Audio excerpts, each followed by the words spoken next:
예, 하나님께서 늘 사랑을 함께 하시고 오늘 이 시간에 우리와 함께 하심을 믿습니다. 예, 이제 따뜻한 것을 찾게 되는 계절이 되었죠. 예, 그래서 여러분, 이 겨울이 되면 여러분 가장 생각나는 것이 무엇이 있습니까?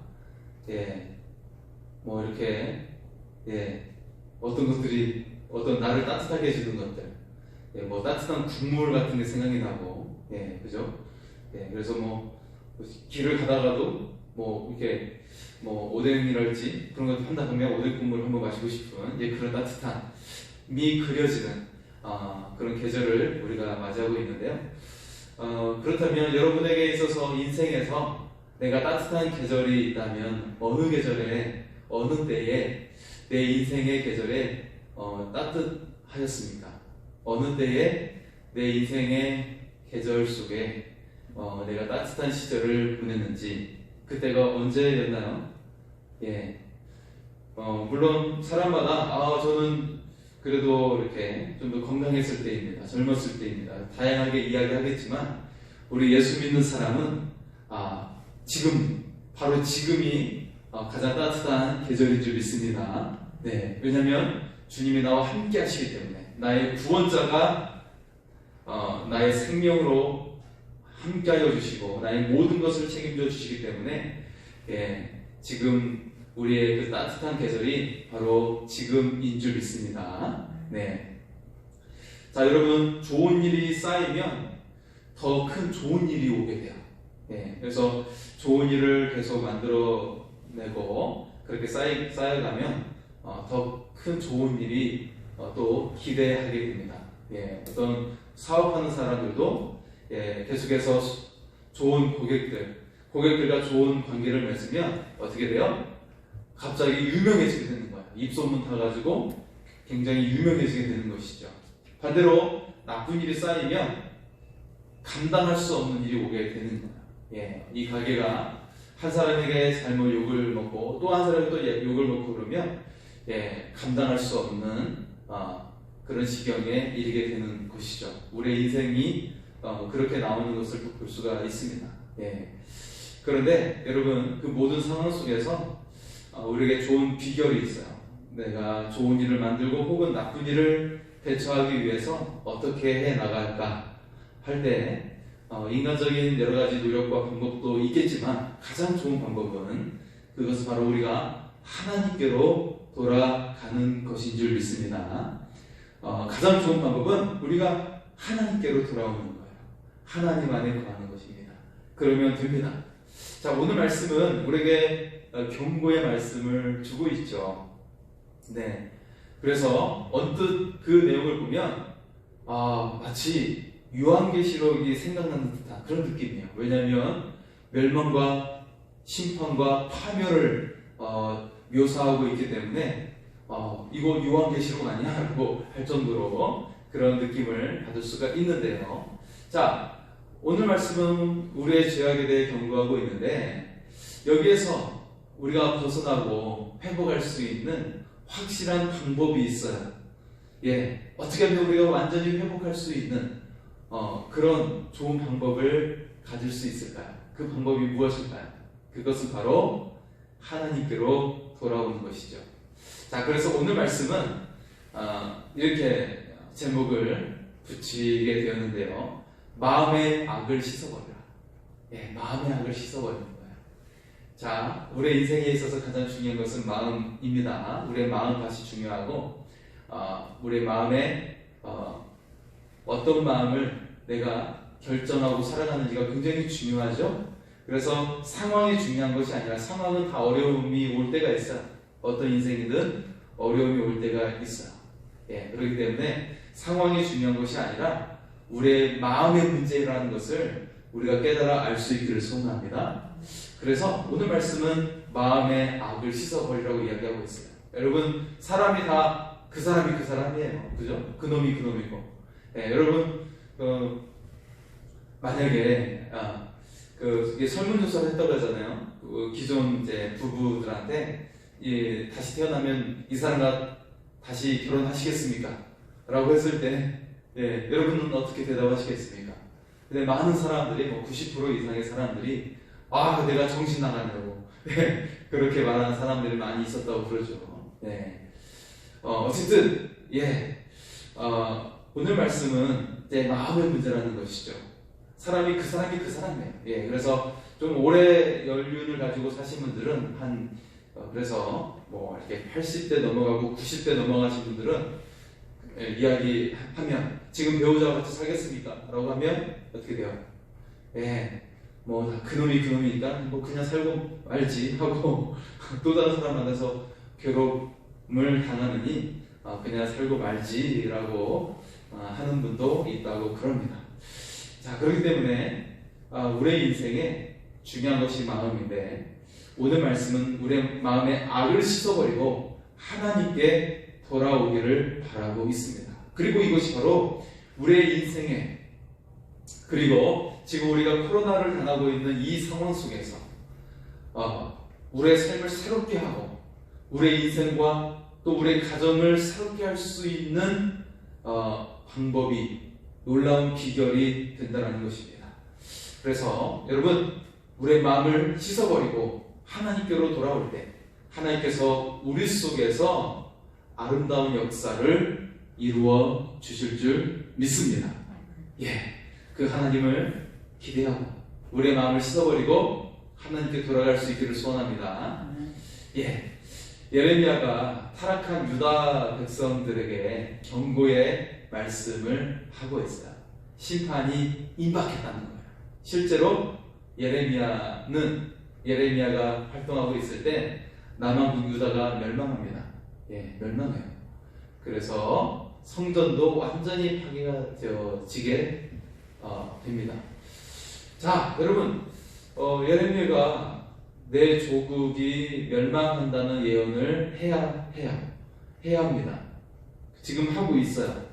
내 조국의 멸망을 예언하고 있어요. 그렇다면 이 예레미야의 마음이 어떨까요? 예레미야의 그 심정이 어떨까요? 자, 내 민족이 멸망한다.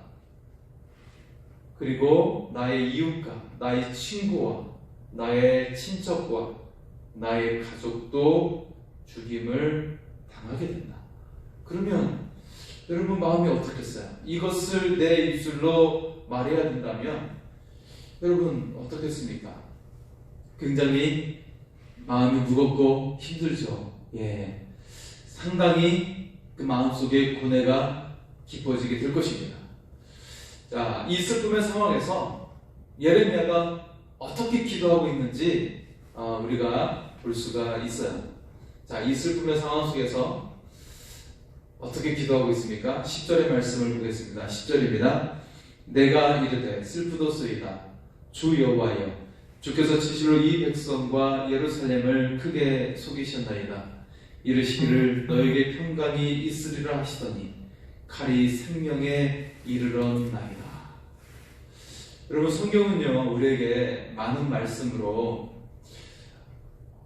평강을 이야기하고 있어요. 평안할지어다. 샬롬. 우리가 샬롬이라고 인사했잖아요. 이스라엘 사람들이 만나면 했던 인사가 샬롬이에요. 샬롬. 그래서 나에게 있는 평안을 당신에게 줍니다. 그런 뜻입니다.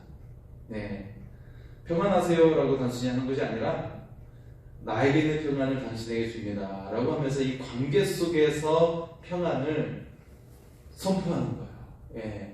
관계 속에서 당신에게 평안을 주는, 평안을 그렇게 축복하며 전하는 그런 인사인데요. 그래서 성경 속에서도 많은 하나님의 말씀이 우리에게 평안과 위로의 메시지를 주고 있어요. 그런데 여러분의 삶이 늘 평안합니까? 우리의 삶이 늘 평강을 얻지를 못해요. 충분히 위로받지도 못하죠. 왜 그럴까요?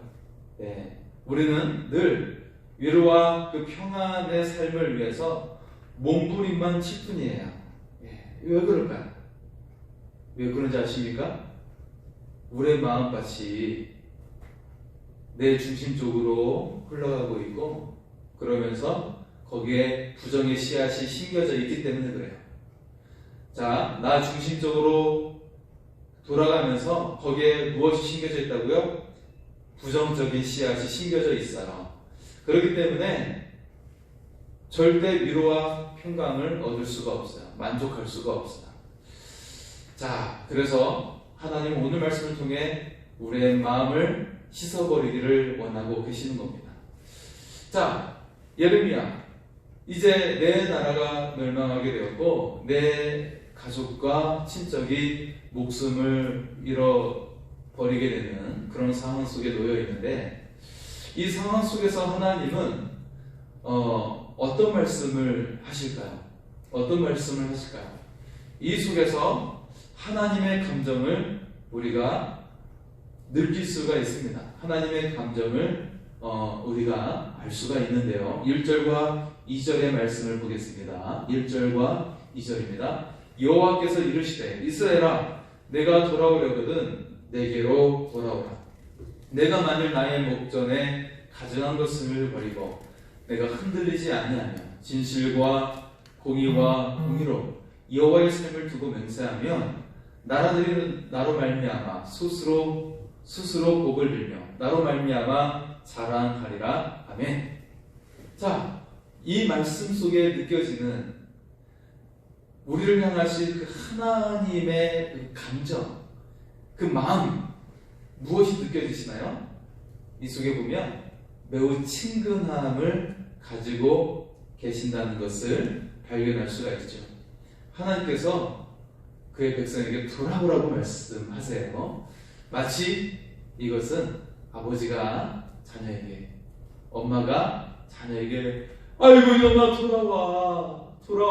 돌아오면 이제 따뜻한 밥도 먹고 따뜻한 집에서 편안하게 살 수가 있어. 뿐만 아니라 내가 너에게 주고자 했던 것도, 귀한 것도, 그리고 너에게 주려고 계획했던 유산도 줄 수가 있어. 너에게 상속하고자 하는 것도 줄 수가 있어 라고 말씀을 하고 있는 거죠. 그런데 이 자녀가 뭐하고 있어요? 엄마 얼굴, 아빠 얼굴 보지 않은 채 멀리 떠나서 방황하고 있어요. 그것이, 그 길이 어떻게 돼요? 노예의 길, 죄의 노예의 길이고 사탄에 의해 억압받는 길인데도 불구하고 그렇게 하나님을 떠나 있다라는 것이죠. 그것을 본 부모의 심정이 너무나도 마음이 아픈 거예요. 너무나도 무너지는 마음인 것이죠. 그래서 돌아오라고 말씀하고 있어요. 그러면 어떻게 하시겠다고요? 나로 말미암아, 누구로 말미암아?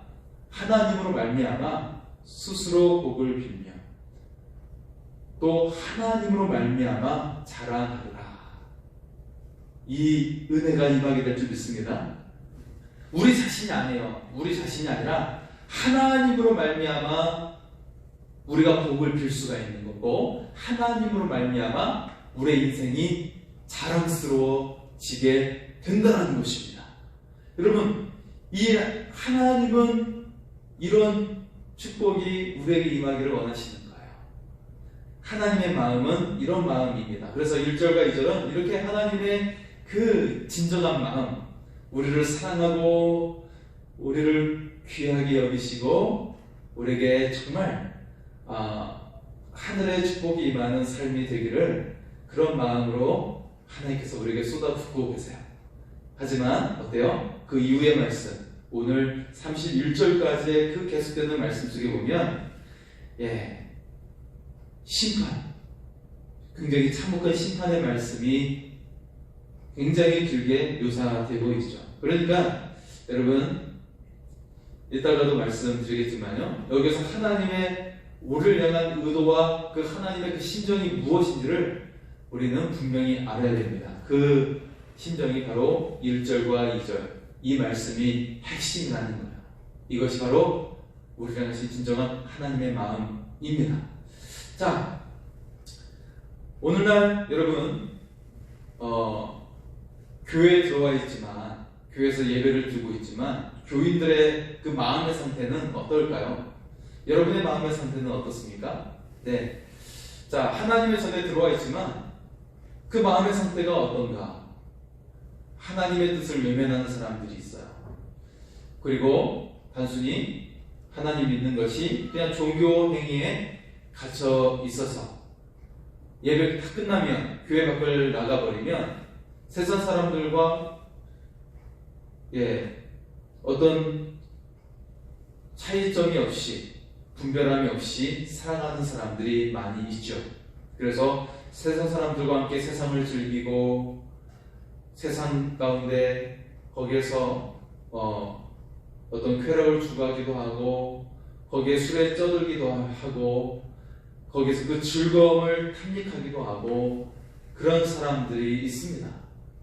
이 사람이 교회에서 주일에는 예배 드리는 사람인데 밖에 나가서는 세상 사람들과 별반 다름없이 살아가는 사람들이 있다는 것이죠. 이것을 하나님은 오늘 우리에게 지적하고 있는 거예요. 자, 그러다 보니까 이 코로나의 상황 속에서 하나님께 오지 않는 사람들이 대한민국에도 절반 이상이 되는 거예요. 기존의 그리스도인들 가운데, 기독교인들 가운데 절반 이상이 하나님께로 돌아오지 못하고 있어요. 물론 여러 가지 사회생활과 하다 보니까 그런 분위기 속에서 오지 않는 분들도 있겠지만, 자, 하지만 하나님께서는 어떻게 보실까요? 너무나도 마음이 아프다는 거예요. 너희가 내 자녀인데 나에게 오지 않냐고 내 안에 거하지 않는 것이 너무나도 마음 아프다라는 것이에요. 그래서 이 코로나의 상황 속에서 하나님께서 우리를 바라보시는 기준은 우리가 알곡인가 쭉정이인가를 분별하고 계신다는 것입니다. 하나님은 오늘 우리에게 다음과 같이 부르짖기를 원하고 계세요. 4절의 말씀을 볼까요? 4절의 말씀입니다. 유다인과 예루살렘 주민들아, 너희는 스스로 할례를 행하여 너희 마음 가죽을 베고 나 여호와께 속하라. 그리하지 아니하면 너희 악행으로 말미암아 나의 분노가 불같이 일어나 사르르니 그것을 끌 자가 없으리라. 아멘. 자, 지금 우리의 마음의 상태가 어떤지를 말씀하고 있어요. 그래서 하나님을 떠나고 하나님께서 싫어하는 것을 행하고 있고 그 파멸과 죽음의 길로 가고 있는 것을 하나님께서 안타깝게 여기면서 우리에게 무엇을 하라고 하십니까? 마음의 할례를 받으라고 이야기하고 있어요. 마음의 할례를 받아서 너희 마음 가죽을 베어버리라. 그래서 하나님께 속하라 말씀하고 있는 거예요. 마음의 할례 그리고 마음의 가죽을 베어버리라고 말씀하고 있는 거예요. 여러분, 우리의 마음속에 가죽이 있습니까? 보통 우리가 어떤 피부를 이야기할 수가 있는데 우리 마음도 마치 피부가 있는 것처럼 그렇게 가죽을 베어버리라고 말씀을 하고 있습니다. 그만큼 우리의 마음의 그 상태를 하나님께서 보고 계시고 점검하고 계세요. 여러분, 하나님께서 다윗을 보실 때 사무엘이 그 형들을 쭉 보니까 정말 굉장히 잘생기고 또 똑똑해 보이고 그리고 굉장히 체격도 좋고 그런 모습들이 쭉 있었는데, 근데 하나님께서는 no, 아니라고 계속 하는 거죠. 기름 부으려고 하는데. 그리고 맨 나중에 다윗이 집이 없었잖아요. 목동으로 양을 치고 있었는데, 그래서 여기에 있지 않는 아들을 불러오라고 하니까 왔을 때 다윗을 보고 하나님께서 하신 말씀이 무엇이에요? 사무엘이가 어떻게 말씀하셨죠? 너는 그 외모를 보지 말라. 그 중심을 보라고 말씀을 하셨어요. 어린 목동이었으니까, 어린아이니까 막 코 흘리고 막 또 방금 양치고 왔으니까 얼마나 그 몰골이 더러웠겠습니까? 얼마나 더러웠겠습니까? 하나님은 그 몰골을 보지 않고 외모를 보지 말고 그 중심을 보라고 말씀을 하고 있죠. 자, 여러분, 그 중심을 보는 것이 굉장히 중요합니다. 하나님은 우리의 마음의 중심을 보는 거예요. 그래서 우리의 마음이 지금 나의 상황이 정말 지저분하고 괴롭고 고통스러운 그런 인생의 모습이라 할지라도 하나님은 그것을 중요하게 여기지 않습니다. 우리의 마음의 상태를 보고 있는 거예요. 그러면 새롭게 시작할 수가 있습니다. 모든 것을 다시금 새롭게 출발해 나갈 수가 있다는 것입니다. 누가 새롭게 하십니까? 우리가 하는 것이 아니에요. 하나님께서 하십니다. 하나님께서 주관하셔서 그렇게 만들어 가십니다. 그렇기 때문에 여러분, 지금 이제 코로나 이후의 시대를 살고 있는 우리가 더욱더 우리의 중심을 붙잡고 우리의 마음의 중심이 하나님께로 향할 수 있기를 소원합니다. 하나님께서 우리에게 지혜를 주시고 선한 길로 인도해 주셔서 반드시 아름다운 새 일을 이루어 주실 줄 믿습니다. 자, 하나님은 늘 자기 백성들의 진정한 회개를 원하고 계세요. 이 회개를 이루도록 하기 위해서 선지자들을 보내십니다. 그래서 5절 말씀 속에 보면 이스라엘 백성들의 종교적인 개혁을 위해서 예레미야에게 이렇게 말씀을 하고 계시죠. 이 땅에서 나팔을 불라 말씀하십니다. 자, 예레미야가 전할 메시지는 이제 곧 임할 재앙과 멸망의 메시지이죠. 자, 그래서 이 하나님의 메시지를 마치 나팔을 부는 것처럼 그렇게 말씀을 하십니다. 나팔을 언제 불죠? 왕이 행차할 때도 불지만 전쟁에 나가게 되었을 때 나팔을 부는 것입니다. 그래서 이 하나님의 말씀이 선포되어지는 것은 마치 전쟁에 임박한 것처럼 전쟁의 출격 표시로 나팔을 부는 것이죠.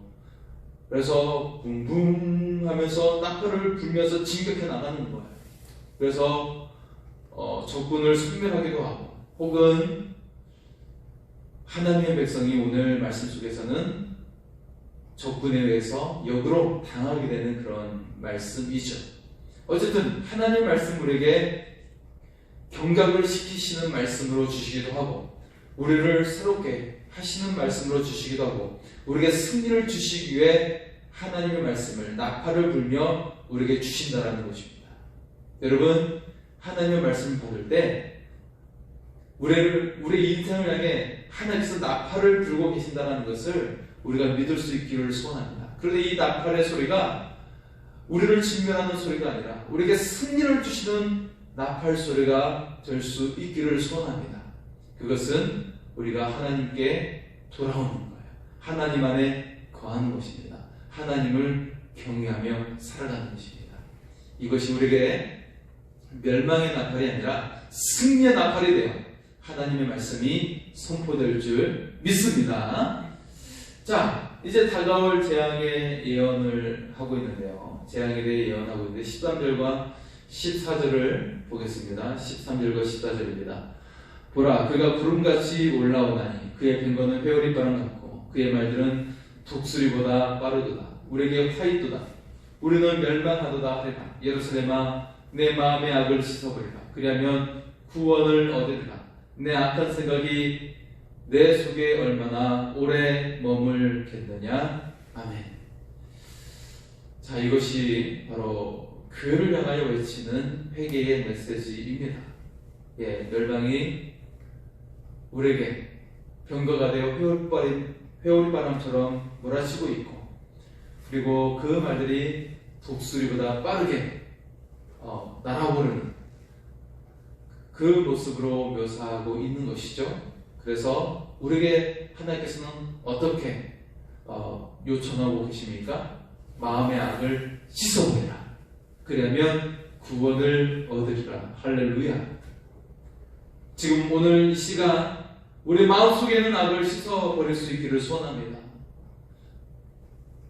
내 중심적으로 살아왔고 내 중심적인 신앙을 살아왔던 것들, 그리고 하나님을 제대로 바라보지 못했던 것들을, 그 마음속의 악을 씻어버리고 온전히 하나님만을 바라볼 수 있기를 소원합니다. 하나님께서 반드시 우리 안에 거하셔서 하나님의 능력의 역사로 우리 삶 가운데 함께하여 주심을 믿습니다. 여러분, 하나님의 백성이라고 한다면 여러분 어떤 느낌이 있습니까? 어떤 느낌을 받게 됩니까? 하나님의 백성이라고 한다면 여러분 어떤 느낌을 받게 되죠?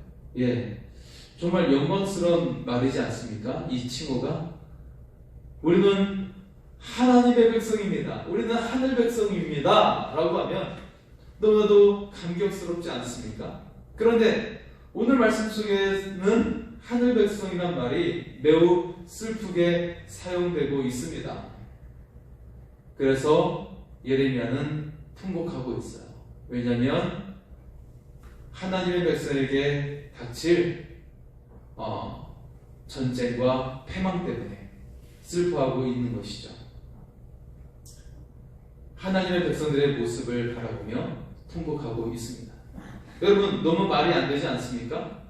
하나님의 백성, 영광을 나타낼 하나님의 백성이 영광을 나타내지 못하고 파멸을 그들 가운데 맞이하게 되는 그런 슬픈 모습을 보이고 있는 것이죠.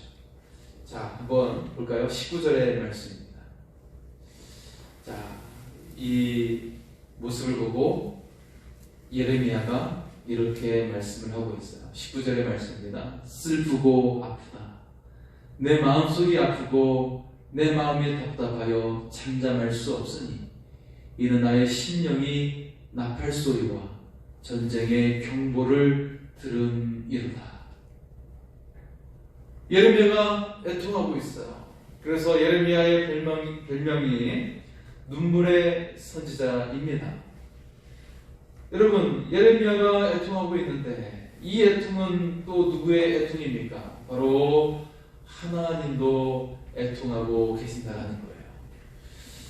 여러분, 우리도 마찬가지입니다. 오늘 성령님은 우리의 연약함을 위해 친히 탄식하고 계세요. 여러분, 오늘 새로워질 수 있습니다. 어떻게 해요? 하나님께 돌아오기만 하면 됩니다. 그러면 하나님께서 우리 속에서 일하시고 우리를 새롭게 하여 주십니다. 이 새롭게 하시는 하나님을 우리가 믿을 수 있기를 소원합니다. 예레미야는 하나님의 그 애통하심을 듣지 못하는 백성들에게 이렇게 말씀을 하고 있어요. 이 백성이 너무나 무지하다는 거예요. 우리 22절의 말씀을 보겠습니다. 22절입니다. 내 백성은 나를 알지 못하는 어리석은 자여 지각이 없는 미련한 자식이라. 악을 행하기에는 지각이 있으나 선을 행하기에는 무지하도다. 너무나도 마음이 아픈 거예요. 이 자녀가, 내 자녀가 악을 행하기에는 지혜로, 거기에는 감각이 뛰어나지만, 악에 대해서는 악을 행하는 감각이 뛰어나지만 선을 행하기에는 무지하도다. 너무나도 마음이 아픈 거예요. 그 인생의 결과가 너무나도 뚜렷하기 때문에 그렇죠. 자, 그래서 오늘 말씀은 거의 많은 말씀이 이스라엘에게 임박할 심판의 메시지예요. 그들이 어떻게 심판을 받는지 나타내고 있는 거죠. 굉장히 참담합니다. 참담한 내용이죠. 그런 모습들이 예레미야가 전하는 자로서 얼마나 힘들었는지를 알 수가 있어요. 그의 심정을 아까 다시 한번 되새기면 19절의 말씀, 슬프고 아프다. 내 마음속이 아프고 내 마음이 답답하여 잠잠할 수 없으니 이는 나의 심령이 나팔 소리와 전쟁의 경보를 들음이로다. 여러분, 어느 날에는 어떤 적군의 비행기가 출현했을 때 경보를 사이렌으로 울리죠. 지금 사이렌 소리가 울리죠. 앰뷸런스 소리 같은데요. 그래서 사이렌 소리가 울리는 거예요. 아주 굉장히 시끄럽게 사이렌 소리가 우우우 하면서 울리는 거예요. 예, 지금 우리 근처에도 도림선이 범람하려고 하면 사이렌이 울립니다. 그래서 굉장히 시끄러워요. 예, 지난 여름에는 비가 많이 왔잖아요. 그래서 밤에 사이렌이 거의 10분 단위로 울리다시피 해서 굉장히 그날에는 잠을 못 잤습니다. 사이렌 소리가 너무 크게 울려서 잠을 그날에는 못 잤어요. 어쨌든 경고하는 거예요. 경고의 소리를 들려주고 있는 것입니다. 너희가 멸망하게 되었다. 전쟁이 임박하였다. 그렇게 우리에게 알리고 있는 것이죠. 여러분, 만약에 우리의 자녀가 시험을 앞두고 있는데, 이제 내일 수능 시험이잖아요. 그죠? 내일 수능을 봅니다. 지금 고3 수험생들이 자기의 목표한 것들, 열심히 했던 것들이 좋은 결과가 올 수 있기를 소원합니다. 그렇게 자기 인생의 큰 결정이 나오게 되는 수능 시험을 보게 되는데, 고3인데 시험 공부 안 하고, 공부를 안 하고 다른 데 딴 생각을 하고 막 숨어서 게임만 하고 있고 한다면 부모의 마음이 어떻겠어요? 아이고 이놈아, 어떻게 어떤 일을 하려고. 물론 공부가 다가 아니죠. 그에 좋은 재능이 있다면 그 길을 가야 되겠죠. 네. 자,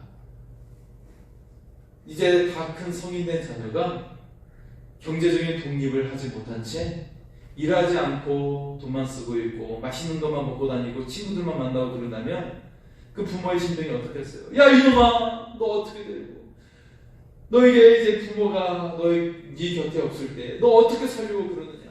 부모의 마음이 너무나도 마음이 아픈 것이죠. 네. 만약에 이 자녀가 어때요? 하나님을 모른 채 술을 좋아하고 있고 친구들과 어울리는 걸 좋아하고 있고 도박을 좋아하고 음란을 좋아한다면 여러분 어떻게 하시겠습니까? 그 인생이 망하는 거예요. 그것을 바로 보는 부모의 마음은 무너지는 것입니다. 여러분, 바로 우리를 향하신 하나님의 마음이 이와 같다는 거예요. 하나님은 우리를 향해 오래 참으십니다. 하지만 결국 우리가 돌아오지 않을 때는 심판을 내릴 수밖에 없습니다. 왜냐하면 이 심판을 통해서라도 너희가 깨닫기를 원하신다는 거예요. 이것이 바로 하나님의 방법입니다. 만약 심판이 없다면 이 세상에 불의하게 대우받은 사람들, 억울하게 살아간 사람들이 정말 불쌍하게 되는 것입니다. 그러나 결국 모든 사람에게 심판이 있다고 우리에게 말씀하고 있는 것입니다. 왜냐하면 너의 삶에 억울함이 없도록 하기 위해서. 그리고 하나님은 가장 대표적인 별명이 공의의 하나님이에요. 거룩하신 하나님은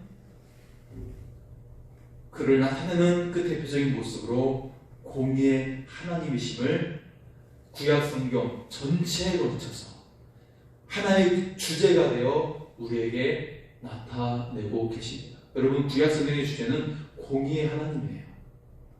너희가 죄악을 범하고 남을 고통스럽게 하면 내가 공의를 행하겠다. 공의의 하나님이 주제예요. 자, 그렇다면 우리가 초점을 맞춰야 될 것은 무엇입니까? 죄에 대한 심판이 아닙니다. 죄에 대한 심판에 초점을 맞춰서는 안 돼요. 하나님은 우리가 정말 초점을 맞춰야 할 것에 대해서 분명히 말씀하고 있어요. 그것은 하나님께로 돌아오라. 그래서 오늘 2절의 말씀처럼 어떻습니까? 진실과 정의와 공의로 여호와의 삶을 두고 맹세하며 나라들이 나로 말미암아 스스로 복을 빌며 나로 말미암아 자랑하리라. 할렐루야. 이 말씀이 바로 우리를 향하신 하나님의 계획입니다. 우리의 인생을 향하신 하나님의 계획은 우리가 그 하나님의 복을 받고 어떻게 돼요? 우리의 인생이 자랑스러운 인생이 되는 것임을 우리가 믿을 수 있기를 소원합니다. 여러분, 부모의 마음은 그 자녀가 그 부모에게 있는 복을 받고 하늘의 아름다운 것들을 받기를 원하는 것이 부모의 마음입니다. 우리를 하신 하나님의 마음이 우리를 자녀로 여기시고 아름다운 것들, 가장 아름답고 가장 값진 것들을 우리에게 주시기를 원하십니다. 여러분, 그것을 취하는 하나님의 존귀한 자녀가 될 수 있기를 소원합니다. 방법이 어려운 것이 아니에요. 우리가 하나님께로 돌아오기만 하면 됩니다. 우리의 마음을 씻어버리고 하나님께 돌아오면 하나님께서 행하십니다. 하나님께서 이루어 주십니다. 그 하나님을 기대하며 나아가는 하나님의 자녀들이 다 될 수 있기를 소원합니다. 이 시간 나의 등 뒤에서 찬양하며 하나님께 돌아오는 시간이 되겠습니다.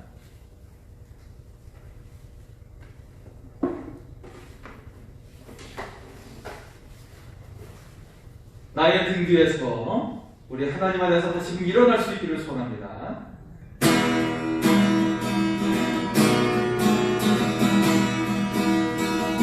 나의 등 뒤에서, 나의 등 뒤에서 나를 도우시는, 나를 도우시는 나의 인생길에서, 나의 인생길에서 지치고 고나여 매일처럼 주저앉고 싶을 때 나를 밀어주시고 일어나 걸어라, 내가 새 힘을 주리니 일어나 걸어라, 너 걸어라, 내 너를 우리 나의 등 뒤에서, 나의 등 뒤에서 나를 보시는 주, 나를 보시는 평안 이 길을 갈 때, 보이지 않아도 지치고 고나여 넘어질 때 다가와 손 내리시는 일어나 걸어라, 내가 새 힘을 주리니 일어나 걸어라,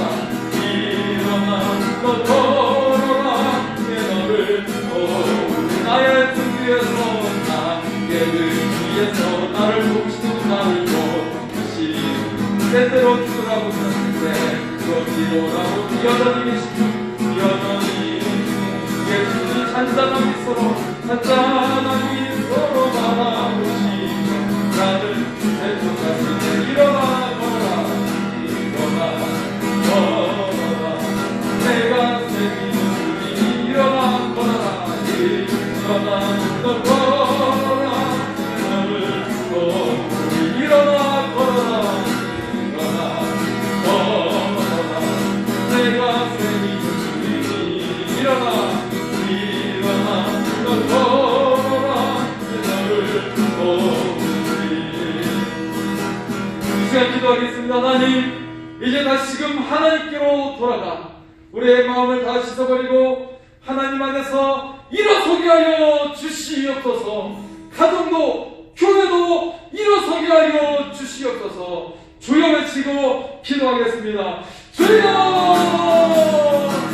아버지 앞에 여주시옵소서. 아버지 앞에 여주시옵소서. 그대 가운데 인도하여 주시옵소서. 아버지 앞에 여주시옵소서. 하나님 그대 가운데 인도하여 주시옵소서.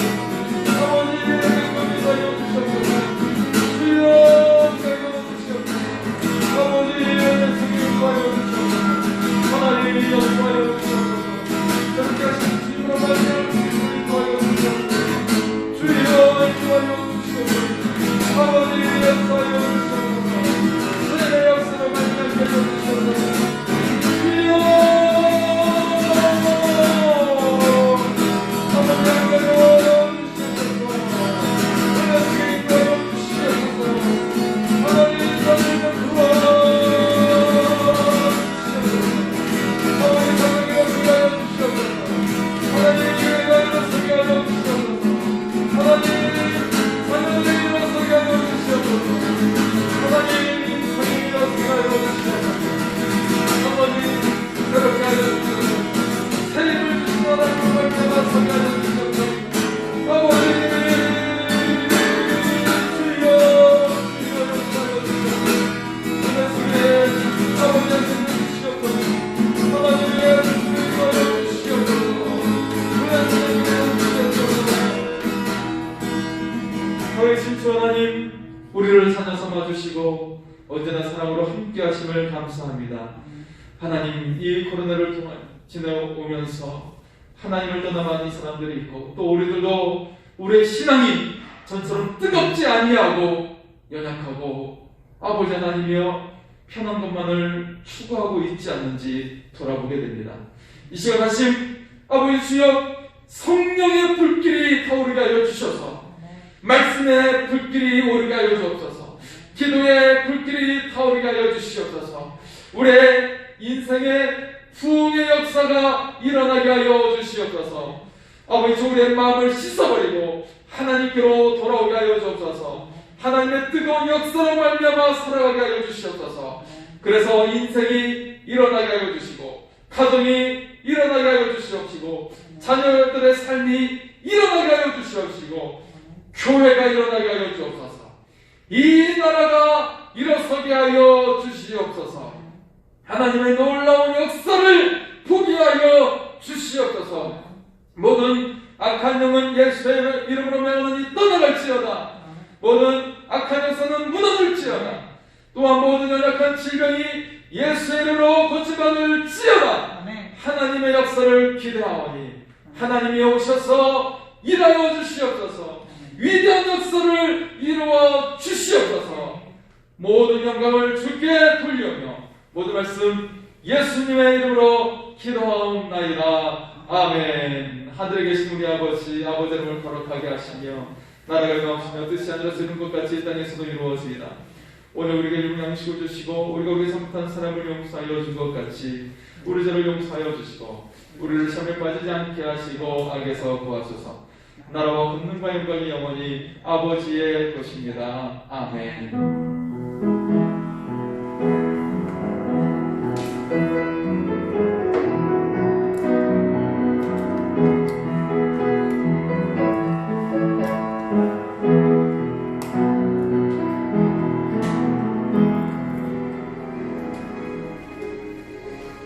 할렐루야. 우리 하나님께 영광의 박수 드리겠습니다. 할렐루야.